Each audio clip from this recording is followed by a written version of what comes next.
많은 법인 대표님들을 만나면 결국 같은 질문을 하세요. 제 급여는 얼마로 설정해야 적정해요? 급여를 적게 가져가자니 대표 개인의 자산이 쌓이지 않고 많이 가져가자니 소득세가 부담되고 괜히 법인 재무제표까지 망가지는 것 같아 불안해지죠. 개인 돈으로 빼자니 소득세도 문제고 대표자 회사 재무제표에도 영향을 미쳐서 내년도에 대출을 받거나 투자 유치할 때도 문제가 있을 수 있고 안 빼자니 생활비도 부족하고 개인 자산 쌓기도 어렵고 그래서 대표 급여는 월 500이 정답 같은 숫자 게임이 아니라 회사의 이익 구조와 대표의 사례보험 형태를 같이 놓고 계산해서 세무사가 결정해주지 않아도 내가 알아서 급여를 조정할 수 있는 능력을 가지셔야 돼요. 안녕하세요. 경영자들을 코칭하는 경영 코치 정다은입니다. 기업을 운영하는 대표님들이라면 세금 고민을 하실 수밖에 없어요. 내가 돈을 벌어서 이득을 남겨도 그걸 법인에 남기면 법인세로 나가고 대표 급여를 빼면 개인소득세로 나가니까요. 당기순이익이 2억 원 이하 구간이면 지방세 포함 대략 9.9% 근처로 과세가 되고 2억 원을 넘는 초과분은 대략 20.9% 수준으로 올라가는 걸 다들 아실 거예요. 그런데 실제로 대표 급여를 불안하게 만드는 핵심 변수는 따로 있습니다. 바로 4대 보험이에요. 직원은 급여가 올라가면 소득세도 오르지만 국민연금, 건강보험, 장기요양, 고용보험 같은 4대 보험도 같이 따라 올라가죠. 대표도 급여를 받는 순간 비슷한 일이 벌어질 것 같지만 대표는 근로자와 완전히 같지 않습니다. 대표는 임원이고 임원은 4대 보험이 무조건 전부 적용되지가 않아요. 실무에서 대표 형태는 크게 3가지로 갈립니다. 첫 번째는 직원처럼 급여를 받고 4대 보험을 거의 다 내는 대표입니다. 보통 1인 법인처럼 외부에서 보기에도 대표도 회사의 한 근로자처럼 돌아가는 구조를 만들었거나 대표가 현장에서 실질적으로 직원처럼 출근 업무 수행을 하고 있는 경우에 해당합니다.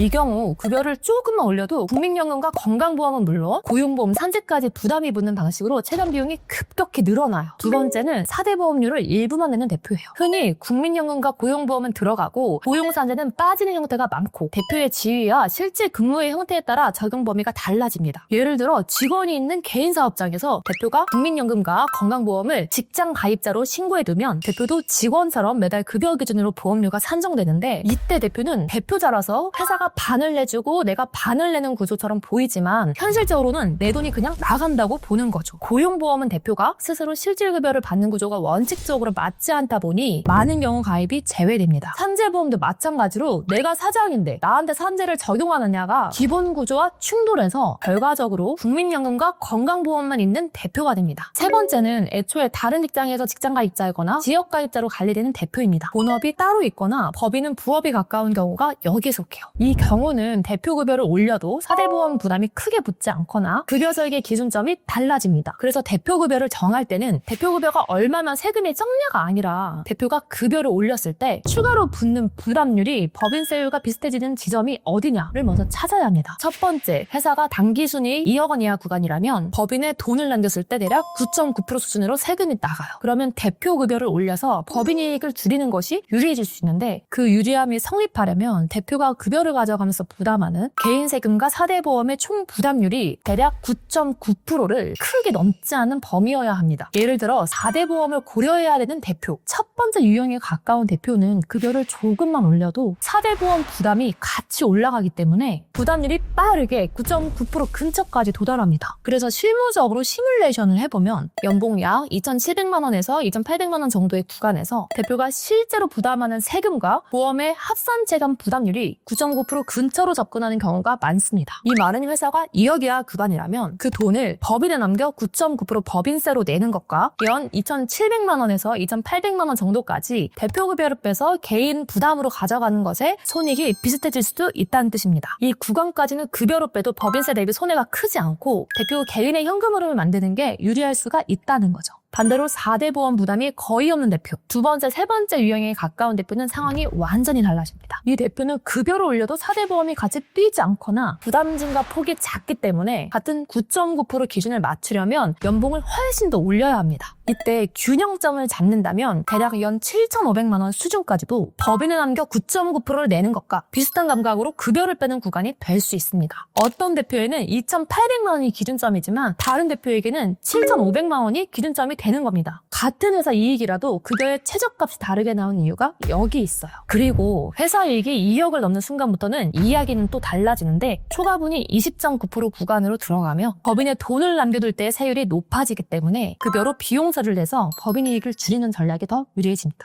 이때도 같은 원리로 접근합니다. 대표가 급여를 올렸을 때 추가로 부담하는 세금과 사대보험 부담률이 법인세 20.9%와 비슷해지는 지점을 찾는 거예요. 사대보험까지 포함해서 부담이 붙는 대표라면 실무적으로 연봉 약 9천만 원 수준에서 20.9%와 비슷한 체감 구간이 형성될 수 있고, 다대보험 부담이 거의 없는 대표라면 연봉이 더 올라가서 약 1억 5천만 원 수준까지도 비슷한 기준으로 판단해 볼 수 있습니다. 여기서 중요한 건 반드시 9천, 반드시 1억 5천이 아니라 지금 대표의 보험 상태와 회사 이익 구간을 놓고 어느 지점에서 손익이 뒤집히는지를 기준으로 급여를 설계해야 한다는 겁니다. 또 하나, 사람들이 자주 놓치는 케이스가 있어요. 사업 초기이거나 단기 순이익이 나지 않는 경우입니다. 회사가 적자인데도 대표가 급여를 신고하고 대표가 개인 돈으로 법인에 자금을 넣었다가 다시 급여로 가져오는 방식이 되면 실질적으로는 내 돈을 다시 내 돈으로 받으면서 근로소득세만 내는 악순환이 생길 수 있습니다. 그래서 이런 시기에는 대표 급여를 무보수로 드는 것이 일반적인 선택이 됩니다. 그런데 여기에도 예외가 있어요. 대표가 무보수로 신고하면 건강보험이 지역자입가로 전환될 수 있고, 지역가입자는 소득뿐만 아니라 재산, 자동차와 같이 다양한 요소로 보험료가 산정될 수 있어서 대표 개인 명의 재산이 많은 경우 보험료가 크게 튈 수 있어요.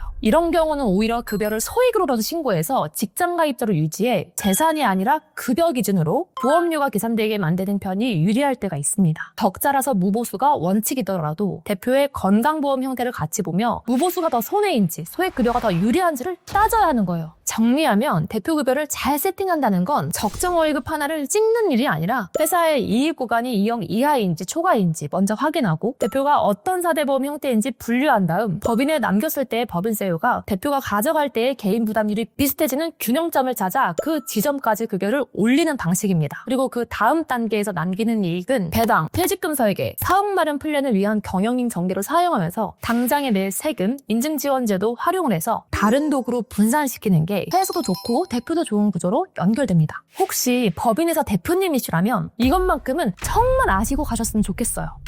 배당은 회사의 이익이 남았을 때 주주에게 이익을 나눠주는 걸 말하는데, 여기서 중요한 건 대표가 주주로 정당하게 가져가는 돈이기 때문에 구조 자체가 깔끔하다는 것입니다. 회사에서 받아오는 배당 소득을 2천만 원 이하로 받아오면 15.4%만 원천 징수를 하고 가져올 수 있어요. 건보료와 소득세도 영향을 주지 않고요. 이렇게 배당을 잘 활용하면 최소한의 세금을 내면서 법인 돈을 개인화할 수 있습니다. 두 번째, 퇴직금 설계예요. 퇴직금은 꼭 법인 설립 후 대표이사로 20년을 근무하고 퇴직을 하면 1% 정도의 소득세밖에 내지 않아요. 1억을 퇴직소득이 아니라 급여로 받으면 소득세, 국민연금, 건보료 떼고 20% 이상 납부해야 한다는 점을 고려하면 무조건 대비를 하셔야 하는 겁니다. 또 요즘 정말 똑똑한 대표님들은 경영인 정기나 종신보험 같은 금융상품을 활용해서 미리 절세를 하면서 자산을 만들기 위한 준비를 하세요. 법인이 보험료를 납입하면서 비용서를 통해 법인세 부담을 완화하고 당장 현금을 세금으로 소모하지 않도록 현금 흐름을 회사 안에서 계획적으로 축적합니다. 그리고 시간이 지나 환급금이 쌓이면 환급금이 법인으로 들어와 수익으로 잡힐 시기에 내 사업 마련의 시드로 전환해 내 건물을 살 수 있는 레버리지 구조로 연결시키는 전략도 있어요. 경영인 정기는 과세이원일 뿐이잖아요 라고 말하시는 분들이 있는데, 과세이원으로만 보는 건 그냥 보험을 보험으로만 활용해서 그렇습니다. 단순히 과세이원으로 보지 말고 타이밍을 바꾸는 기술로 봐야 해요. 지금 당장 세금을 현금으로 내버리면 그 돈은 사라지는 돈이에요. 그런데 반면 과세를 이연해두고 그동안 기업이 필요한 인증이나 특허 등을 준비하면서 나중에 수익이 잡혔을 때 그 돈을 활용해서 비용을 떨굴 수 있는 전략을 세우셔야 해요. 예를 들어서 내가 5년 뒤에 내 건물을 사겠다 하는 대표는 사업을 살 타이밍이 왔을 때 환급금을 지렛대로 삼아 대출, 정책자금 담보구조를 묶어 자산을 확보할 수 있게 되는 거예요. 오늘 내용을 정리하면 대표 급여는 감으로 정리하는 게 아니라 회사 이익 구간과 대표 4대 보험 유형을 먼저 확정한 뒤 법인세율과 대표 실부담률이 만나는 균형점까지 급여를 끌어올리고, 그 이후 남는 이익은 배당, 퇴직금, 금융상품 구조로 가져가면서 절세를 하고 자산까지 마련할 수 있는 플랜을 설립하셔야 된다는 거예요. 법인 설립이나 급여 세팅, 사업 마련 고민이 있으신 분들은 댓글 고정 링크를 통해 연락 주시면 제가 무료로 알려드릴게요.